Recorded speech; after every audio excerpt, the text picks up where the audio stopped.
Hello my dear शूरवीर, कैसे हैं आप सब। जी हाँ, मैं बिल्कुल ठीक हूँ और उम्मीद करता हूँ आप अपनी जगह पर कुशल मंगल होंगे। तो चलिए आगे बढ़ते हैं। एलिमेंट्स ऑफ कंपनी लॉ में अब बात करेंगे अपॉइंटमेंट ऑफ डायरेक्टर्स की। डायरेक्टर का मीनिंग और डायरेक्टर की लीगल पोजीशन हमने पिछले वीडियो में देख ली है। तो अब जानना बहुत जरूरी है कि डायरेक्टर के अपॉइंटमेंट से रिलेटेड हमें किन बातों पर ध्यान रखना चाहिए। तो सबसे पहले हम कवर करने वाले हैं under section 149 which is very very important. तो let's check it out what is under section 149 appointment of directors. Okay, तो बात करते हैं सबसे पहले अपॉइंटमेंट की कि डायरेक्टर अपॉइंट होते समय किन बातों का ध्यान रखना चाहिए कि वो होना चाहिए नेचुरल इंडिविजुअल पर्सन। दो जन आके बोलेंगे हमको चिपका दो और हमको डायरेक्टर बनाओ, ऐसा नहीं करने जा रहे। समझ में आ रहा है। इंडिविजुअल और नेचुरल पर्सन होना चाहिए, ठीक है कि नहीं। कोई भी बॉडी कॉर्पोरेट मतलब कोई दूसरी कंपनी स्टिल वो आर्टिफिशियल कंपनी है। एक कंपनी में एक डायरेक्टर बनने जा रहा है तो कंपनी ऑलरेडी आर्टिफिशियल कंपनी है, मतलब कंपनी ऑलरेडी गूंगा बहरा सब कुछ है और वापस से एक और कंपनी आ रही है या फिर कहिए एसोसिएशन ग्रुप आ रहा है या फिर फर्म आ रहा है। ना बाबा ना, हम बहरे लोगों को नहीं चाहिए। जो आना है आओ, नेचुरल आओ और इंडिविजुअल आओ, ठीक है कि नहीं। एक सिंगल नेचुरल बंदे को हम एक डायरेक्टर गिनेंगे, दैट्स इट। हमें ग्रुप नहीं चाहिए। ग्रुप हम यहाँ बनाएंगे, ये हमारा लास्ट टाइम चर्चा हुआ है। अच्छा, इसमें सबसे इंपॉर्टेंट बात यह है कि डीन डायरेक्टर आइडेंटिफिकेशन नंबर होना ही चाहिए, क्योंकि इसी से पता चलता है कि एक कंपनी एक डायरेक्टर कितनी सारी कंपनियों में डायरेक्टरशिप होल्ड करके बैठा हुआ है। आगे डिस्कस करेंगे डायरेक्टरशिप, ठीक है कि नहीं है। तो डीन होना बहुत जरूरी है, नहीं है तो अप्लाई करो। डायरेक्टर बनने से पहले digital signature certificate and dean होना जरूरी है, ठीक है कि नहीं है। नहीं है तो अप्लाई करो और जैसे हो जाते हैं तो चलो भैया फॉर्म भरो डायरेक्टरशिप का। चलो आगे बढ़ते हैं। और क्या बात ध्यान में रखनी under section 149 at time of appointment of director कि भैया अगर आप प्राइवेट कंपनी में हो या पब्लिक कंपनी में हो या वन पर्सन कंपनी में हो तो कितने डायरेक्टर कम से कम होना चाहिए। तो मिनिमम वन पर्सन कंपनी में एक डायरेक्टर तो चाहिए ही चाहिए, और प्राइवेट कंपनी में कम से कम दो डायरेक्टर चाहिए और पब्लिक कंपनी में कम से कम तीन डायरेक्टर होने चाहिए। तो क्या ऐसे ही मैक्सिमम लिमिट भी है? जी हाँ, मैक्सिमम भी है, लेकिन ओपीसी हो, प्राइवेट हो या पब्लिक कंपनी हो, मैक्सिमम आप 15 डायरेक्टर्स को रख सकते हो। उससे ज्यादा भी रख सकते हो, but for that you have to pass the special resolution and all. But maximum 15 directors allowed in every company. But point to be noted, ये जो रेस्ट्रिक्शन है मैक्सिमम नंबर का, कितना, 15 डायरेक्टर का, ऐसा कोई भी रेस्ट्रिक्शन सेक्शन 8 कंपनीज के लिए नहीं है। नॉन प्रॉफिट कंपनी, एनजीओ, ठीक है कि नहीं, इनके लिए ये maximum number of directorship applicable नहीं है। जितना रखना रखो भाई, और चाहिए और लेकर आओ। ठीक है कि नहीं, इज दैट क्लियर। चलो आगे बढ़ते हैं, है ना। अब किसी के मन में अगर आ रहा है कि सर सेक्शन 8 कंपनी के लिए ऐसा क्यों नहीं, क्योंकि section 8 company non profit company है डियर। डायरेक्टर कहीं ना कहीं उनका पैक्यूनरी रिलेशनशिप रहता ही है, मींस मॉनिटरी रिलेशन रहता ही है, क्योंकि डायरेक्टर खुद के लिए और शेयर होल्डर्स के लिए पैसा कमाता है, ठीक है कि नहीं है। चलिए आगे बढ़ते हैं। और क्या भी आप बात ध्यान रखनी है appointment of director under section 149 कि भैया कम से कम एक रेसिडेंशियल डायरेक्टर होना ही चाहिए। कौन सी भी कंपनी होने दो, मिनिमम एक रेसिडेंशियल डायरेक्टर होना ही चाहिए। जो ओवरऑल हम बात कर रहे हैं, वन पर्सन के लिए वन डायरेक्टर है ना, प्राइवेट के लिए दो, और क्या बोलते हैं इसके लिए, पब्लिक के लिए तीन, मैक्स टू मैक्स 15। जितने भी डायरेक्टर आप रख रहे हो as per the companies act 2013, उसमें से एक बंदा जो है, एक डायरेक्टर जो है रेसिडेंट डायरेक्टर होना चाहिए। मतलब वो फाइनेंशियल ईयर में कम से कम 182 डेज रहा होना चाहिए। जिस दिन वो डायरेक्टरशिप बन केस में आ रहा है, फॉर्म भर रहा है, उस समय देखा जाएगा कि इसका प्रीवियस फाइनेंशियल ईयर 182 डेज का हो रहा है या नहीं हो रहा है। कम से कम 182 डेज वो इंडिया में रहना चाहिए, ठीक है कि नहीं। आगे वुमेन डायरेक्टर, कम से कम एक वुमेन डायरेक्टर भी होनी चाहिए। इसको कहेंगे वुमेन एम्पावरमेंट, ठीक है कि नहीं है। बस हो गया, अब सिर्फ मर्दों का नहीं चलेगा, औरतें भी आएंगी, ये वो कंसेप्ट है। तो वुमेन डायरेक्टर भी होनी चाहिए, but where every listed company, मतलब जिस कंपनी का शेयर स्टॉक एक्सचेंज में रजिस्टर्ड है, जो सेबी गाइडलाइंस फॉलो करती है, उसे कहते हैं listed company, you know very well. तो वहां पर बस बात खत्म, your company is listed company, बात खत्म, कुछ और नहीं देखा जाएगा। आपकी कंपनी लिस्टेड कंपनी है, bye default you should have at least one women director, that's it. But if your company is not listed company but it is a public company, means public company है but listed नहीं है, तो public company में कम से कम 100 crore PSC होना चाहिए, paid up share capital. Are you getting? Means अगर आपकी कंपनी, मान लीजिए आपकी कंपनी में paid up share capital 100 crore है और आपकी कंपनी पब्लिक कंपनी है, तो by default you have to keep women director at least one. Sir मेरी कंपनी में पेड अप शेयर की वैल्यू जो है ना 90 करोड़ है, दैट्स ग्रेट, तो आपको वुमेन डायरेक्टर रखने की जरूरत नहीं है। बट वेट, अगर आपका ये कंडीशन फुलफिल नहीं हो रहा है तो हम ये चेक करेंगे कि आपका टर्नओवर फिर कितना है। If your yearly basis your turnover is 300 crore minimum, तो भैया फिर तो वुमेन डायरेक्टर रखना ही पड़ेगा। Are you getting my point? मैं वापस से कहूंगा, वुमेन डायरेक्टर क्या चाहिए? यस। कहां पर? पब्लिक लिस्टेड कंपनी है तो बस बात ही खत्म, उसका कुछ भी चेक नहीं करना, उसका प्रॉफिट, नेटवर्थ, टर्नओवर कुछ भी चेक नहीं करना। लिस्टेड कंपनी है, चलो वह एक वुमेन डायरेक्टर कंपलसरी अपॉइंट करो। बट लिस्टेड कंपनी नहीं है और पब्लिक कंपनी है, नॉट प्राइवेट कंपनी, ठीक है? प्राइवेट कंपनी के लिए कुछ बोला ही नहीं है, if you want to keep you can keep, कोई रेस्ट्रिक्शन नहीं है। लेकिन यहां पर रेस्ट्रिक्शन लगाया गया है पब्लिक कंपनी के लिए भी कि पब्लिक कंपनी है लेकिन लिस्टेड नहीं है, that is called unlisted company.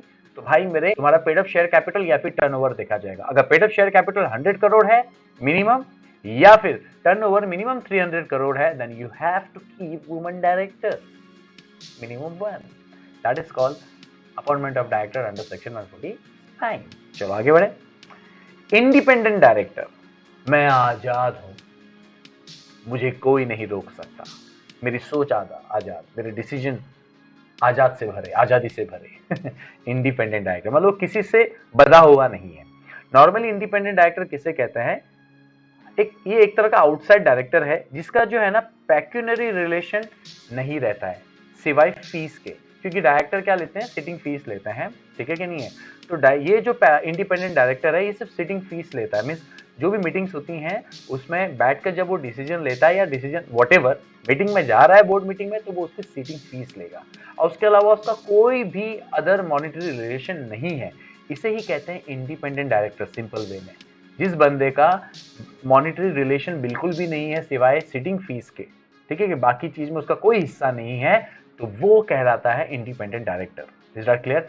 Normal independent director क्यों रखा जाता है? ताकि कोई भी डिसीजन गलत तरीके से ना हो, मिली भगत ना हो, क्योंकि इंडिपेंडेंट डायरेक्टर बाकी डायरेक्टर से डिफरेंट होता है, तो डिसीजन में पार्शलिटी ना हो करके उसका भी वोटिंग लिया जाता है। इसमें काफी डिटेलिंग चर्चा है, लेकिन फिलहाल आपके लिए बस इतना ही समझना है कि व्हाट इज इंडिपेंडेंट डायरेक्टर, जिसका पैक्यूनरी मतलब मॉनिटरी रिलेशन सिवाय सिटिंग फीस के और कुछ भी नहीं है, ठीक है कि नहीं है? वो भी अपॉइंट करना होता है, लेकिन कहां? अंडर सेक्शन 149 कहता है कि सबसे पहली बात, इंडिपेंडेंट डायरेक्टर वो है,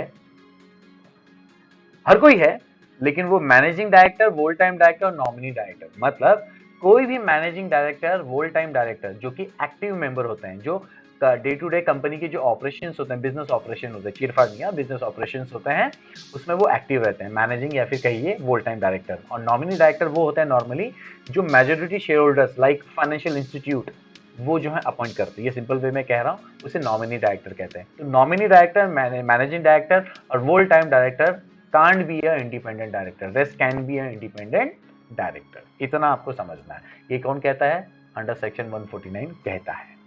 अब अपॉइंट करते समय आपको यह ध्यान रखना है कि मैनेजिंग डायरेक्टर, वोल टाइम डायरेक्टर, नॉमिनी डायरेक्टर क्या है? इंडिपेंडेंट डायरेक्टर्स नहीं बनेंगे। और कौन सी कंपनी पे एप्लीकेबल है? कोई भी लिस्टेड कंपनी, आपका नाम अभी बोला था ना वुमेन डायरेक्टर्स में, वैसा ही कंसेप्ट है।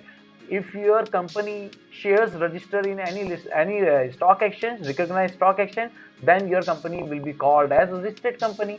तो लिस्टेड कंपनी में जितने भी डायरेक्टर हैं उसको 1/3 करके डिवाइड करो, ठीक है? जितने भी नंबर ऑफ डायरेक्टर्स हैं मल्टीप्लाई बाय 1/3, तो जो नंबर आएगा उतने आपको कम से कम क्या रखने पड़ेंगे? डायरेक्टर्स एज एन इंडिपेंडेंट रखने पड़ेंगे। तो नॉर्मली आपको मालूम है मिनिमम 3 डायरेक्टर रखने हैं, इसीलिए मैंने यहाँ पर एग्जांपल में रख दिया है कि 3 में से अगर 1/3 करोगे तो ऑफकोर्स कम से कम 1 डायरेक्टर आपको रखना पड़ेगा इंडिपेंडेंट।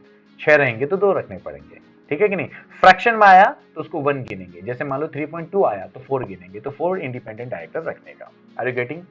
ठीक है, एग्जाम्पल में भी आपको यही समझना है कि नॉर्मली पब्लिक कंपनी चाहे लिस्टेड हो या अनलिस्टेड हो, मिनिमम 3 डायरेक्टर चाहिए, तो उसको 3 इंटू वन डिवाइड बाय 3 करो, 1/3 करो तो कितना आंसर आ जाता है? 1 आ जाता है। तो एटलीस्ट 1 इंडिपेंडेंट डायरेक्टर होना चाहिए। तो इसको बोलते कैसे हैं? 1/3 बोलते हैं। Is that clear? क्योंकि अगर 15 डायरेक्टर हैं तो कैसे करोगे? 15 into 1 divide by 3। Is that clear? 16 है तो 16 इंटू 1 डिवाइड बाय 3। 10 है तो 10 मल्टीप्लाई बाय डिवाइड बाय 3। तो जो भी आंसर आएगा उतने मिनिमम इंडिपेंडेंट डायरेक्टर होने चाहिए। कहां पर? लिस्टेड कंपनी में, क्योंकि लिस्टेड कंपनी क्या बोलता है? 1/3 ऑफ द डायरेक्टर्स।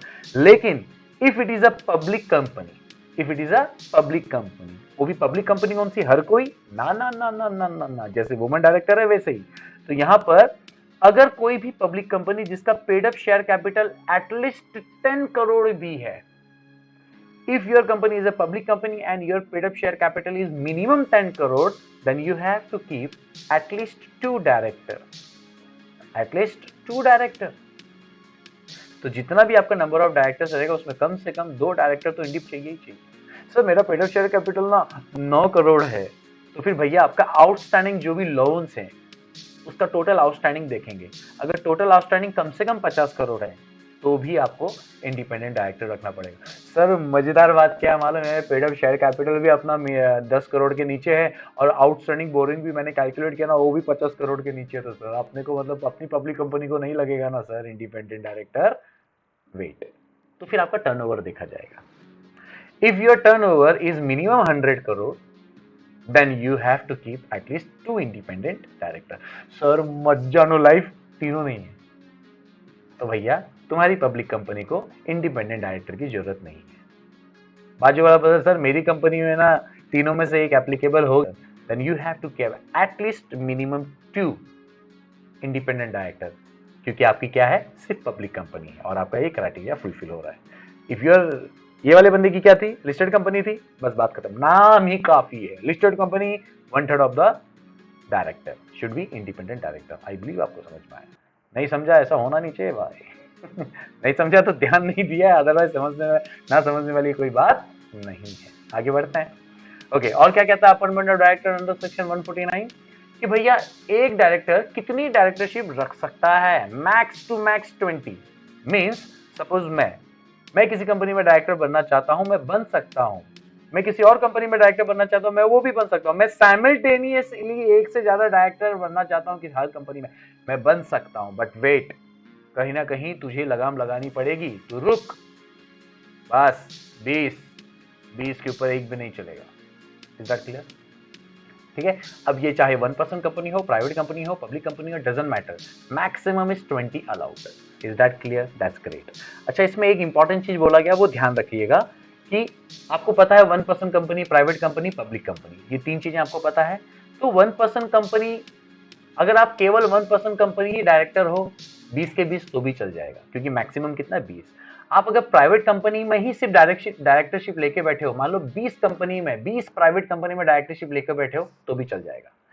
लेकिन अगर आप सोच रहे हो कि मैं 20 के 20 पब्लिक कंपनी में डायरेक्टरशिप लूं, प्लीज याद रखना, अगर आप सोच रहे हो कि मैं 20 के 20 पब्लिक कंपनी में डायरेक्टरशिप लूं क्योंकि मेरे को 20 डायरेक्टरशिप अलाउड है, तो यहां पर कंपनीज एक्ट 2013 बोलता है कि पब्लिक कंपनी में तुम ज्यादा से ज्यादा 10 मेंबरशिप ले सकते हो।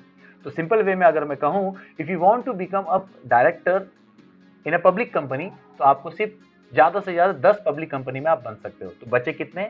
10। क्यों? क्योंकि टोटल दायरा कितना है बेटा? 20 का है। ठीक है कि नहीं? तो उतना माइनस करो, बाकी जितने भी बच गए हैं आप क्या कर सकते हो? 1% या प्राइवेट कंपनी में डायरेक्टरशिप ले सकते हो। अब इसका उल्टा ले लो। सवाल करता हूं आपसे, मुझे बताओ, अगर आप 18 प्राइवेट कंपनी में डायरेक्टर हो, चलेगा क्या? ऑफ कोर्स चलेगा। क्यों? क्योंकि मैक्सिमम डायरेक्टरशिप कितनी है? 20 और आप कितने हो? 18। ठीक है कि नहीं है? और प्राइवेट कंपनी है तो इसमें कोई रेस्ट्रिक्शंस नहीं है।